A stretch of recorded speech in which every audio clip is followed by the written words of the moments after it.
So I want to go back to when you were both 14 years old. All right?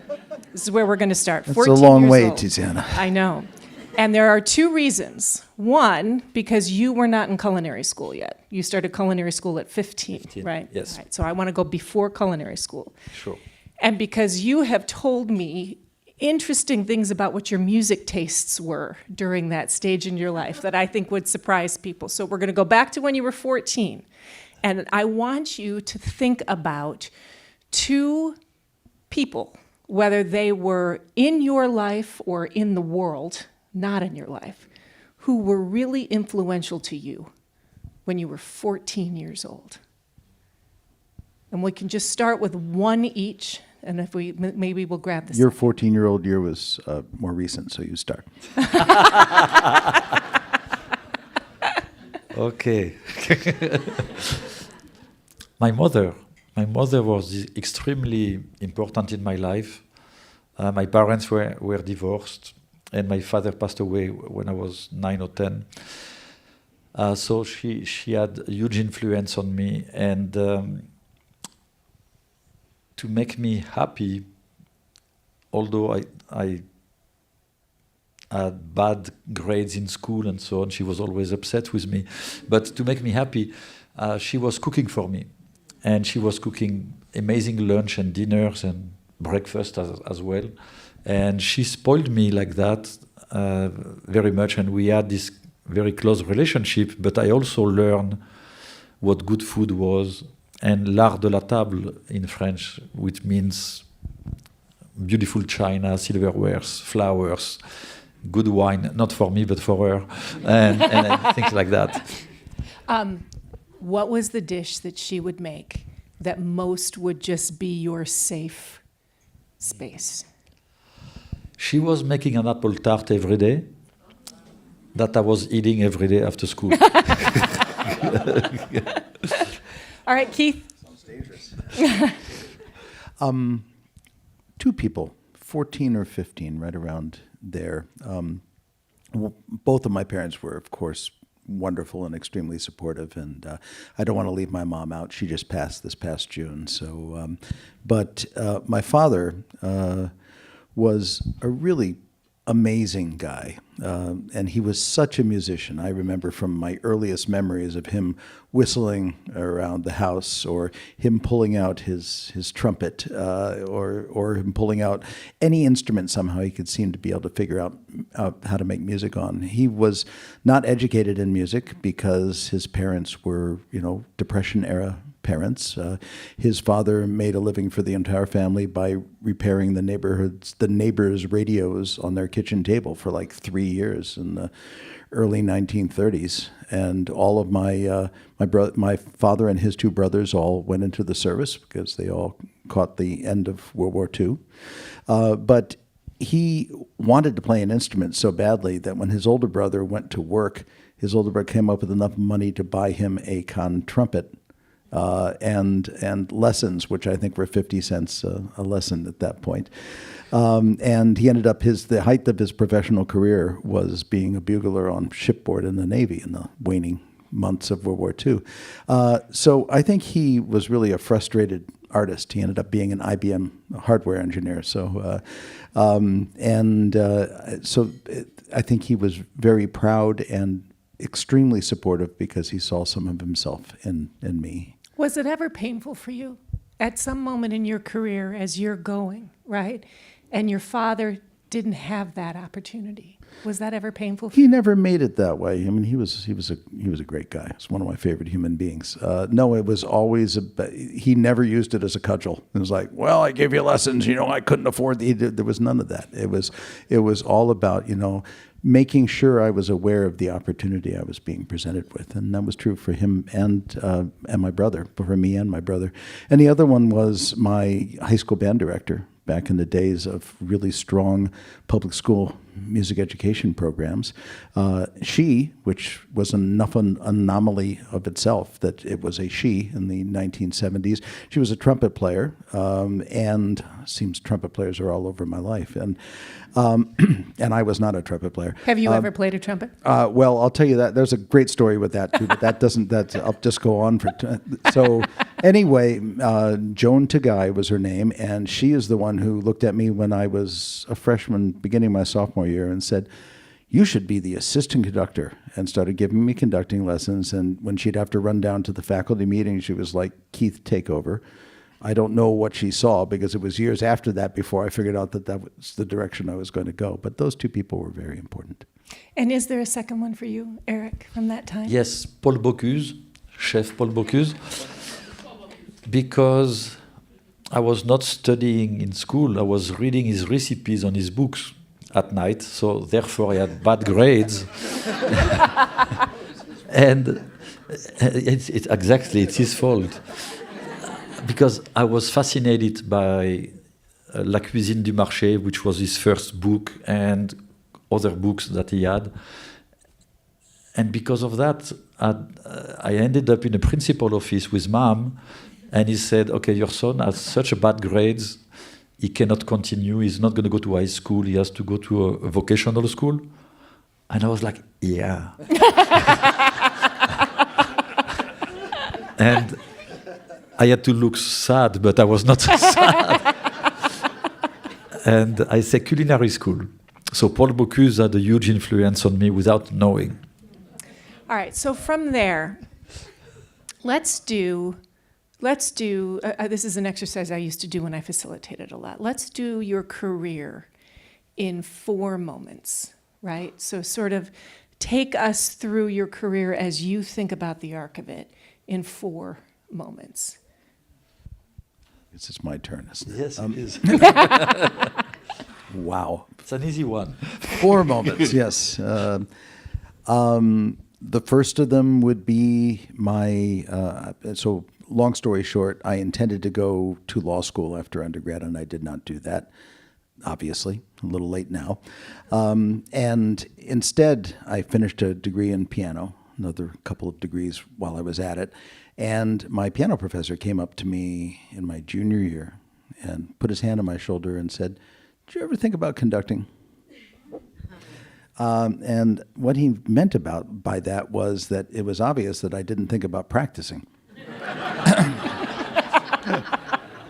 That I was much better at and much more inclined to think about how music was structured, to work on it, to read about it, than I was to spend the hours and hours and hours that to be even a decent instrumentalist you have to spend. I mean, I spent them, but it was grudging. So he was the first person to say, "You know, what are you going to do with this after you finish?" And that was in the back of my mind, because I was looking at the door of graduation and saying, I was a good pianist, and the ground is littered, as I tell people, with good pianists. He gave me that idea. That's one. Second one would be having finally gotten a chance at the major leagues in 1990 when I was appointed the associate conductor in Cincinnati after 137 or something like that rejection letters, but who's counting?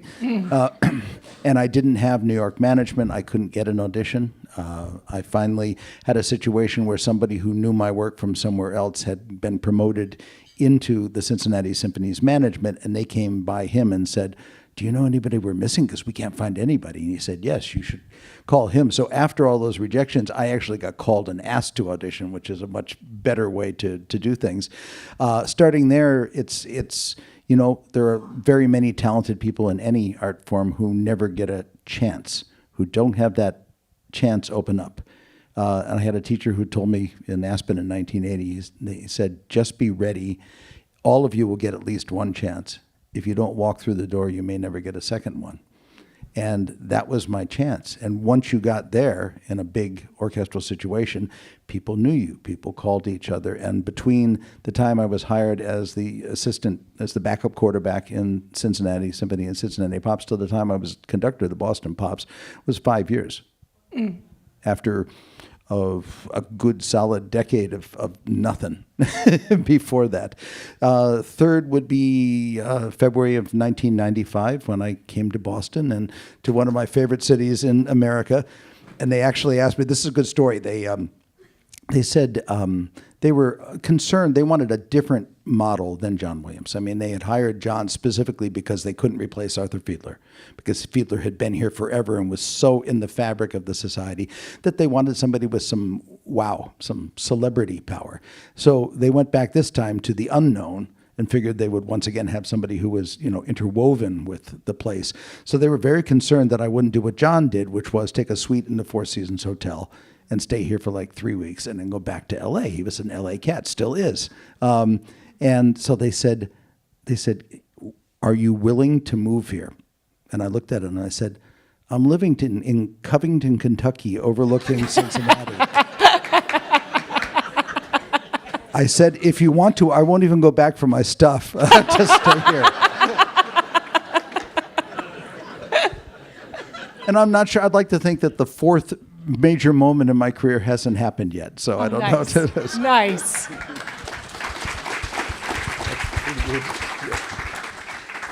You're up. So I am in culinary school, and at the end of the first year, where we study how to be waiters or cooks, your parents come to the school and you show your parents what the teachers have selected for you, and you have discussions and so on. So, long story short, they want me to be a waiter. Supposedly, I have a lot of style, I look good. I want to be a cook, I don't want to be a waiter. Nothing wrong against the waiters. So anyway, they said, today you're going to be the sommelier, so it's easy, you bring the wine, the cocktails, and your mother will be impressed, and then next year you're going to be a waiter. Sure. So I come and to the dining room. My mother is seated, and then is a general from the French army. I take the drinks. I go to the bar. I come back, and I dump a cocktail on the general on his neck. So my mother is a bit worried, and the teacher said, it happens. Don't worry about it. You're going to be brilliant. It's okay. You just have to go back to the bar, and you come back, and you have to serve the table because you have to finish the job. And so I go to the bar, I rush, I come back. In between then, they clean the floor, but it's an ice cube on the floor that's left. I slid with the tray, and it goes on his wife, the entire tray. At that point, I was sent to the kitchen.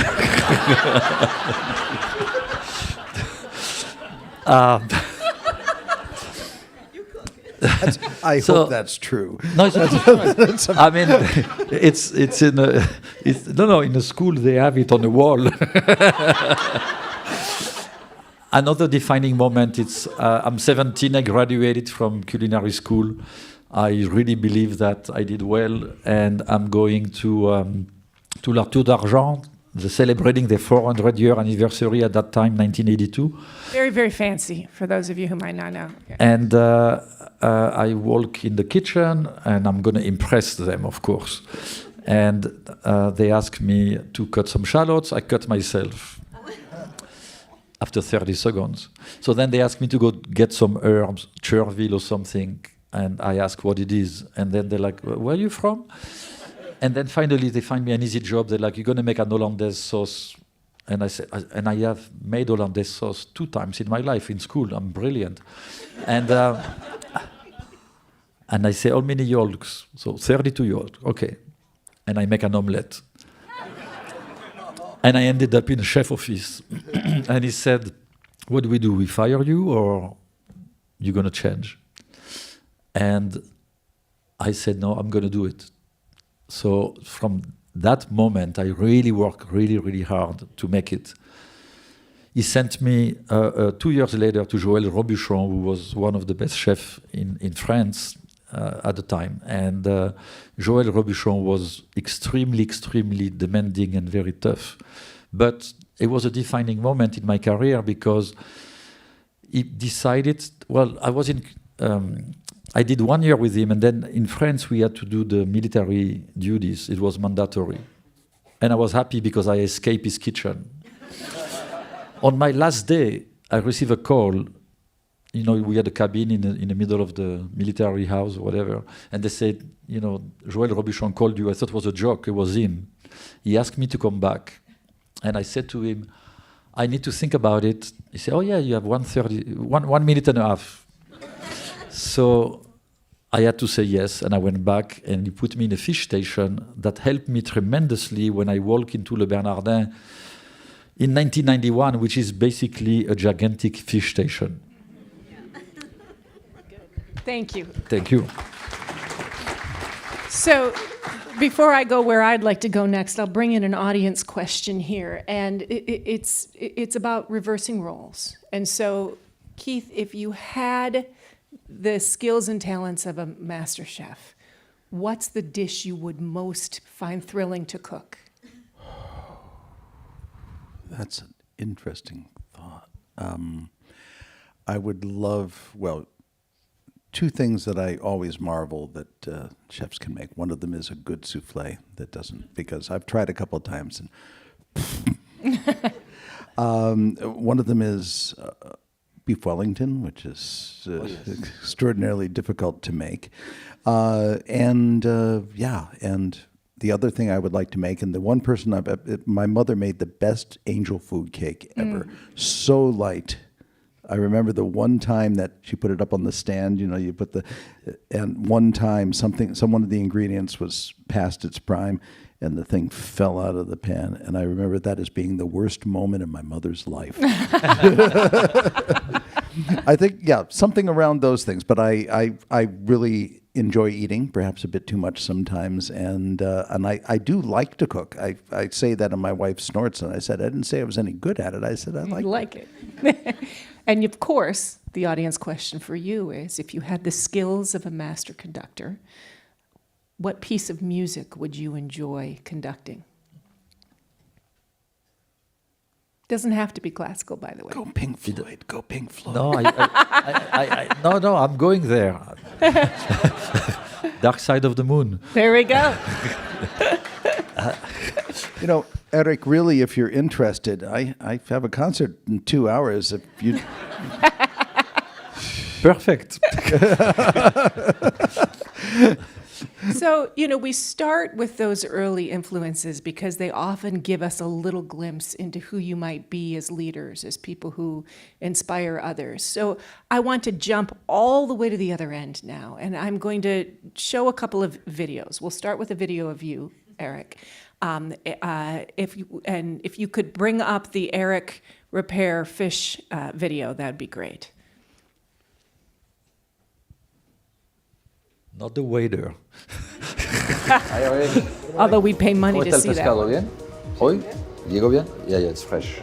Sometimes with the halibut, we have to check the flesh because sometimes it's spawning and it's a different texture, different color, obviously different flavor. That's why we always double check. If it's not right, we send it back. Today's beautiful. So I just arrived. I'm going to go upstairs and say hi to the team. Hi Chris, how you doing? ¿Cómo estás? Hola, ¿qué tal? ¿Cómo estamos? Good morning. How are you, Alex? Good, how you doing? Yeah, I'm good. I see you busy. Oh yeah, every day. Hi Sam, how are you? Jonathan, Sean, how you doing? All fine, Alex? Yeah, so far so good, chef. I'll start training very soon. Very soon? Okay, good. Yeah. That's excellent. So now it's about 10:30. So we're going to start straining all our sauces through fine mesh sieve. We'll give it a final taste, and then we'll put it up for Chef Ripert to taste. All right.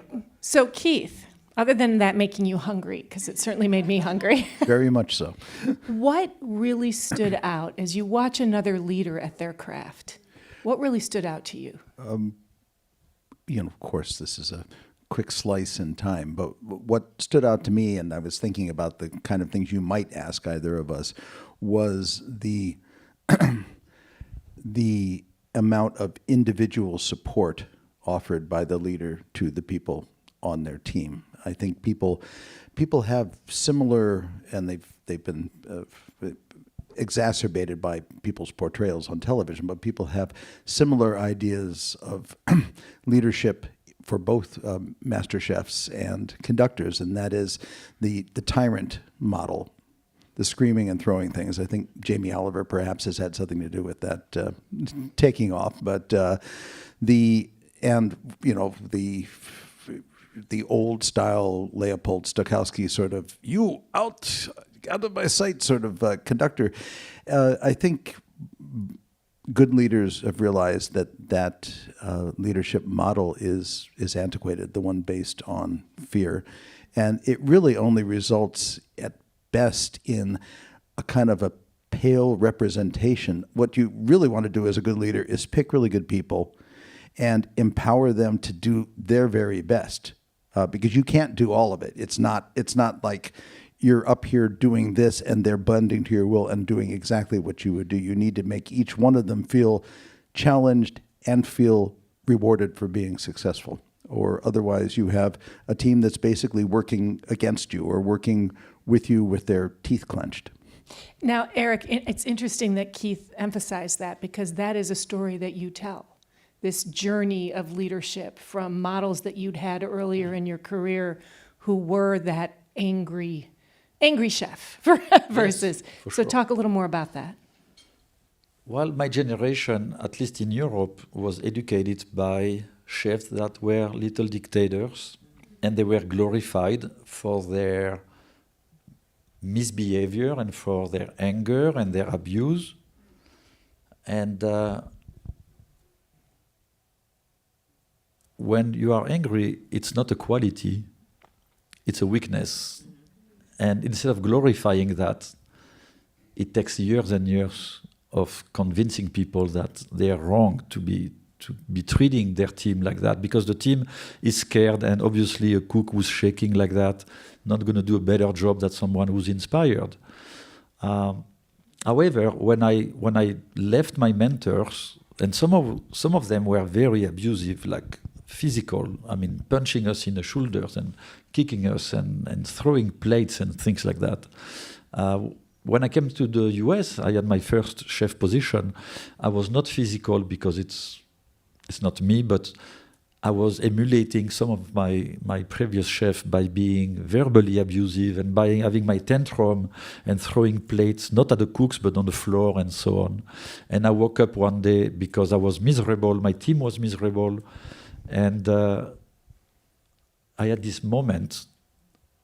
This moment happened because I was trying to see something beautiful in my life, and nothing was beautiful. And I was losing also all the good elements of the team. But the test was close your eyes and try to see a field of flowers.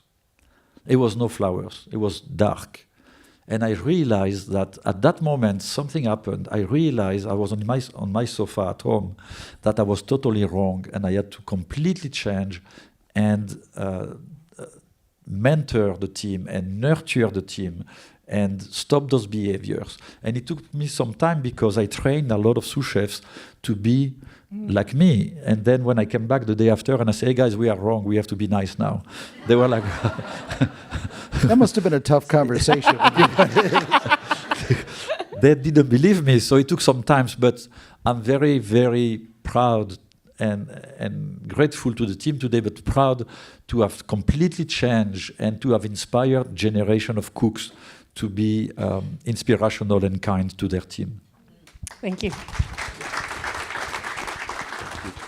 So it's Keith's turn for a video.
That was good fun. All this proves is that when my team underperforms, I shoot them with a howitzer. I did not see that coming. So, Eric, I'll ask you, other than the howitzer, what were you noticing when you watched that video? He's the leader of everything. I mean, the team, first of all, is very complex, and I'm sure you're not controlling the fireworks and the military, but you have this gigantic team around you with instruments that are really waiting for your directions and your energy. Because I assume that you slow down or you speed up or you give more intensity or less intensity to the team, to the band that is, to the orchestra that is around you, right? That's, I mean, both the most wonderful part about conducting is that it is a leadership. It's, if you were in a professional sport, you'd be a player/coach, because to start off with, let me say that those videos are so very different, because all my video was a finished product. It's like evaluating how he does leadership by eating the food. That's, and I mean, that is one way of telling, obviously. But I mean, what you don't see, because it doesn't make for as interesting, I think, is backstage at the rehearsal situation. And I think there, you do refine your working methods to figure out how to get the most out of people and to create the fewest negativities that then you end up having to work against. People ask what is different about me now than 30 years ago, and I think for one thing, I'm a lot more patient. I know I'm a better dad of my 13 and 15-year-old boys than I would have been if I'd had them at a normal age. And plus they can take care of me when I get old, which is any time now. But also just, I can remember specific altercations, interactions with players that I just desperately needed to be right. It was very difficult for me to brook any implied criticism at all, because when you're young and still trying to fill the shoes, you think that somehow they will respect you more if you're never wrong. The answer is, of course, if you think you're never wrong, you're delusional. So a big dose of humility, but still, humility, but competence and confidence, because the great thing about my job is that I can influence, 200, 300 people all at the same time to do exactly the same thing. And people who don't understand conducting don't realize that they can't do that together without some central point of information. They can't hear each other well enough to do that. If you're playing a string quartet, you don't need a conductor, because there's just 4 of you. There's 100, there's 200, there's 300 of you. Somebody needs to say, this is how we're going to shape this. This is what we're going to emphasize and what we're going to de-emphasize. And this is exactly the point at which this happens. And so being able to do that in real time is a wonderful thing, because you get to be responsible for creating something that you're not actually creating. that is being created by a lot of people who are working with you, not for you, but with you. But at the end of the day, what I always tell young conductors is the most important thing to remember is, at the end of the day, you're not making any noise. And if you are making noise, it's inappropriate. You're grunting or, snorting, that sort of thing. Remember that you are not making the music. You are causing the music to get made. Oh, wow. We might come back to the video. I have another question I might want to ask, but there are a couple of audience questions that I'd like to work in. The first question, which is gone from the screen, but I remember it, so I'm going to work with it first, which an audience member who said, Eric, they know that you've been a practicing Buddhist for quite a long time now. So they wanted to know, Keith, what you do to stay centered. What is your centering energy? How do you do that? I was going to ask, did the practice of Buddhism come coincidentally with your deciding to change your approach in the kitchen, or after? Coincidentally. that's a very that's wise in itself. I think the centering thing is my family. And I am often pulled back down to earth by my wife with doses of reality, and I know that. And I am on my third marriage, but we've been together for 20 years now. And I have two amazing kids whom I know I'm a better father to than I would have been if I'd had them at 30. Instead, my youngest, I'll be 70 when he graduates from high school, and he's kept me young. But they also remembering to leave the podium at the hall, remembering that you're no longer wearing the toque when you go home is a really important thing. And just realizing, the blessings of being human, the things that take you away from that, because I think it's really easy in any profession you're passionate about to get so wound up in the profession that you can never extricate yourself from it. And I'm sure that's true. I'm sure you take your work home all the time, or at least used to. When I was young, but I never speak about work at home. The minute I leave the restaurant, it's finished until the following day. That's a great discipline. Yeah. I'm not going to tell my wife that you said that. Well, why can't you do that? I don't know if it makes sense or if it's appropriate to speak about that, but I have a model. It's basically like a pie divided in 3 parts. So one part is to dedicate a lot of energy and love and passion to the work that I do. So it's 1/3 of the pie. 1/3 is to dedicate the same love, compassion, energy to my family, to my wife, my son, the family. And 1/3 is to selfishly take care of myself. Because work is so intense in a kitchen that you can burn like this. When I was younger, I was working, and this is not an exaggeration, Robuchon was making us work 18 hours a day.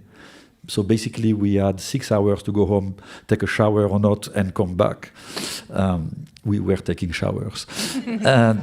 But when I worked at Le Bernardin, I was a young chef, 6 days a week, 14, 15 hours a day.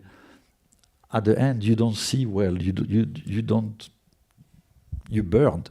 So you need to take care of yourself. And it's a little bit like going on top of the mountain and looking down the valley and see what's happening. I believe if you take good care of yourself, you will be a better family member, a better father, husband. The family will give it back to you, support you, and therefore you will be a better chef or better boss, conductor, at work, and the team will give that back to you again, and it's a cycle, right? That's why it's a pie. So the next question from the audience is, and I'll start with you, Eric. Is there such a thing as essentially the equivalent of writer's block for a chef? And if so, how do you get unstuck? So my English is not that good. So writer's block is when somebody sits down, they try to write, but the ideas just won't come, and they can't write. So creativity is something that you cannot control, really. You cannot push a button and say, oh, I'm creative, and then push a button and say, oh, I'm done, not creative anymore. So creativity, you have to really create moments, and that will be like almost cultivating a soil where the flowers will come up.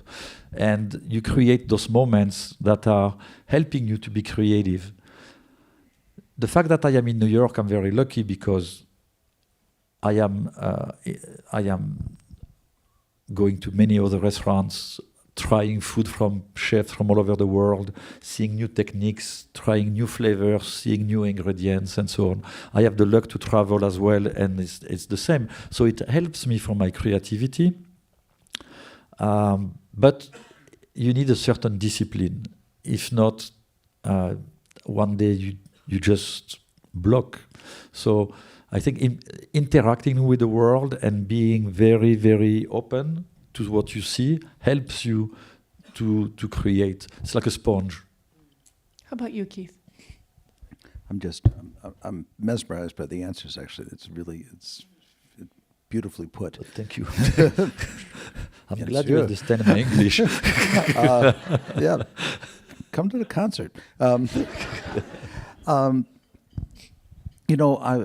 What I do is a little bit different, and I'm a little bit jealous because classical music performance is not at its heart primarily a creative thing. It's a recreative thing. That does not mean there is not an element of creativity to it, but basically our job is to take something that has been created, a recipe, if you will. If you want to think of the Symphony of Beethoven as being an extraordinary recipe that's been passed down through the ages, then all of us as the chef of our time, or the chef d'orchestre, will take that recipe, and it'll be a little different because of the time that's elapsed since in the 200 years since it's been written. It'll also be a little different because of the personality, the metabolism, the mindset of the people who interpret it. So in terms of writer's block, I mean, most of what I do is looking and trying to read what an author had in mind, like directing a play, and saying, how do I make this work for this audience? So there is an element of creativity to it, but it's not like I have to come up with a new recipe. I mean, for you, I mean, I'm sure there are chefs who haven't been creative in years, who are just recreating things that they know how to make. And that's good enough for people who don't have Michelin 3-star restaurants, I imagine.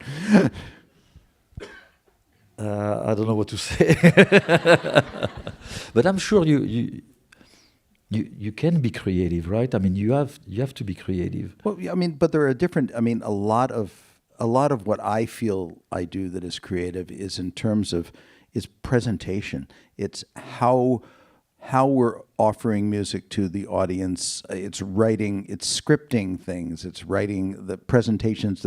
It's essentially You curate. You yes, curate exactly. all the time.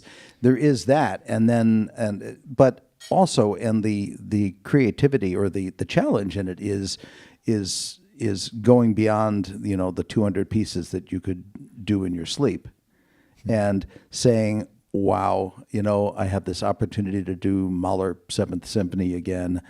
I'm going to find that kernel I didn't find last time. It's in study and trying to saying, how can you make this live again for a new audience and therefore for yourself? And that's the ongoing. But you're right. Curation is a very good way of looking at it. But it's not curation like an art curator where the painting is already done and sits on the wall. It's getting to redraw the painting, which is fun. Yes. So I want to stay on this curation for a minute, and I'm going to pick up a thread of an audience question, sort of mix it into the soup that I want for this.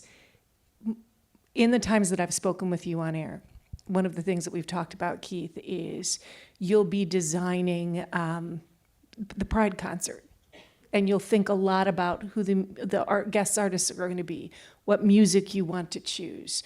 You're during the Christmas season, you're constantly mixing new with old. You're thinking about what's happening in political events around the world and how the music can be reflective of the moment.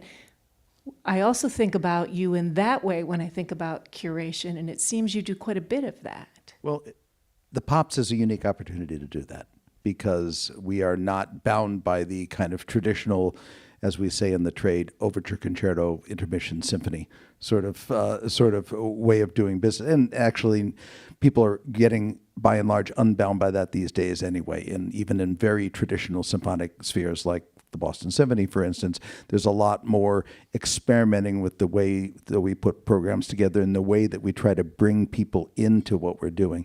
But there's a lot of thinking about, you're right, it's messaging.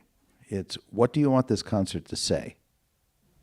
And, you know, I assume there's, you know, it's when we do the holiday pops, it's reflective of a real world situation that is different every holiday season, and honestly seems to get kind of worse every holiday season, but that's another level of discussion.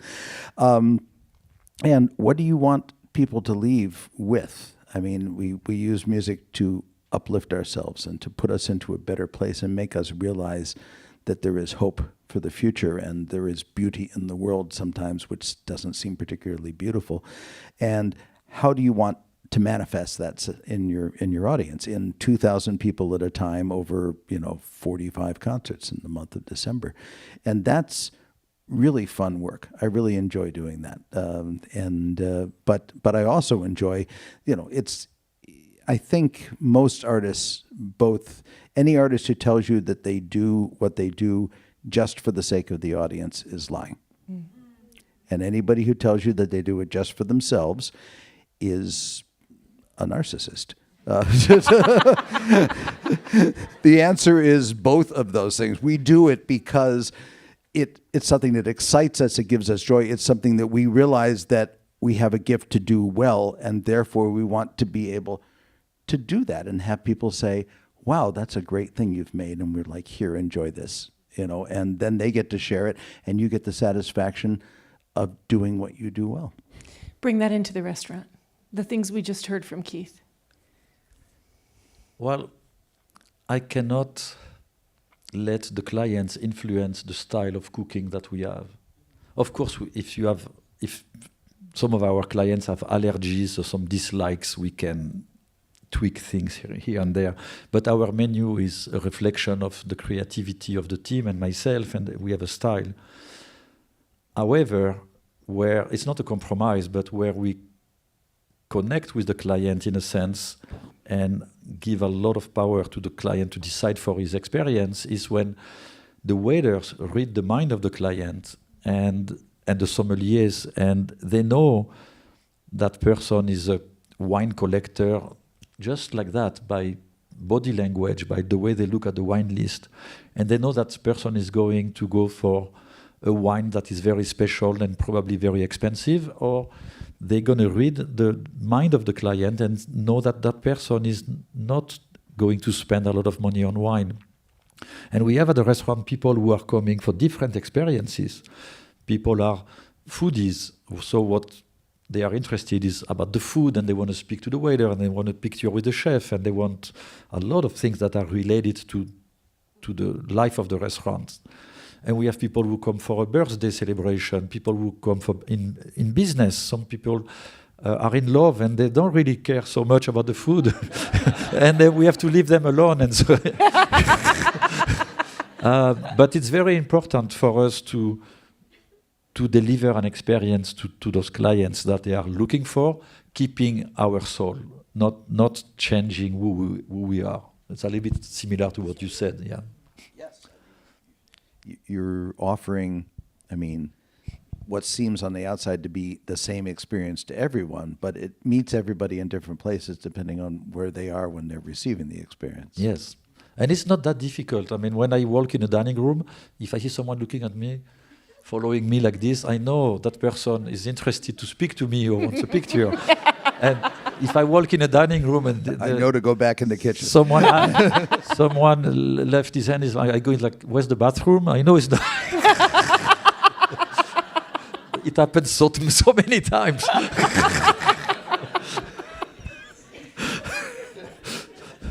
Sometimes I get mad, I send them the other way. It's not true. Another one I did not see coming. I just want to sort of flag, we have about 5 minutes left, and I want to play around a little bit. Eric, if you weren't this, what would you be? A forest ranger. Vraiment. Yeah.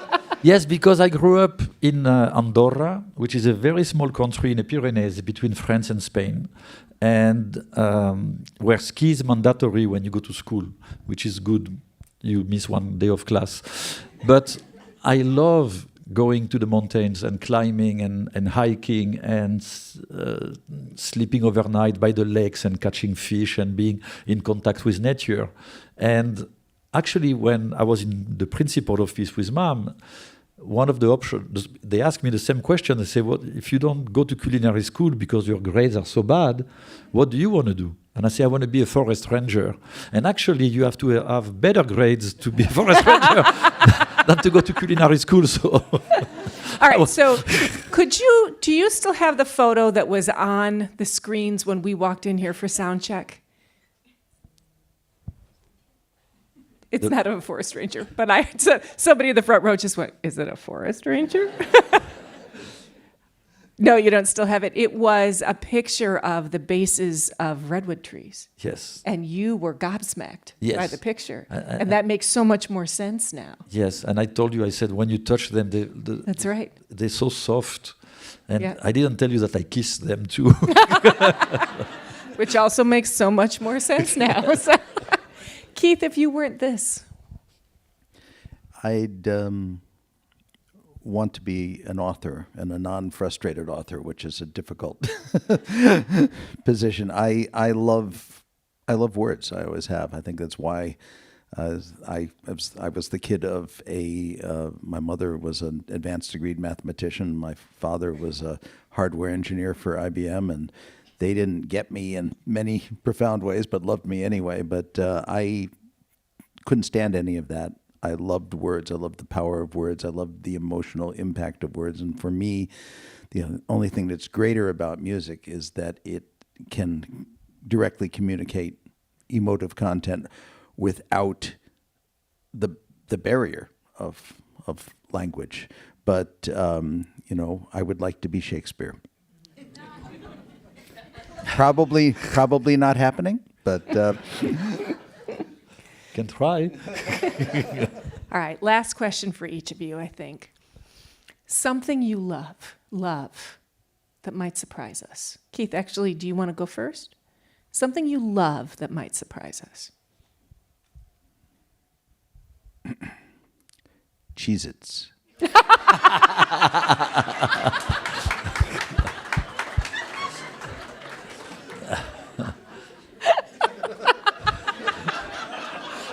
I am surprised. And foie gras. Oh, wow. Not on the same menu. Eric. Stinky cheeses? Is that what you love, or is I love them, yes, but that's not what I want to talk about. I was going to say that is not surprising. I spend 2 weeks to 3 weeks in the monasteries in Nepal or in India, or I go to Korea and I live with the monks and the nuns, and I disconnect completely from the world where we live today. Actually, once I forgot to come back, and when I went to the airport, I saw the plane on the tarmac, and I was like, "Oh my God, this is my plane! Can you stop?" In India, you can stop planes. And I was like, "Can you?" And he looked at my ticket. He said, "You were supposed to come back 3 days ago." And at that time, there was no cell phones, and I had to call New York, and my wife wanted to call the police and the FBI, and everybody was looking for me. So anyway, I think it could be surprising to know that I'm a monk for 3 weeks, once a year. All right, well, if you had monasteries and Cheez-Its on your bingo card for tonight, you win. And I hope you'll join me in thanking Eric Ripert and Keith Lockhart.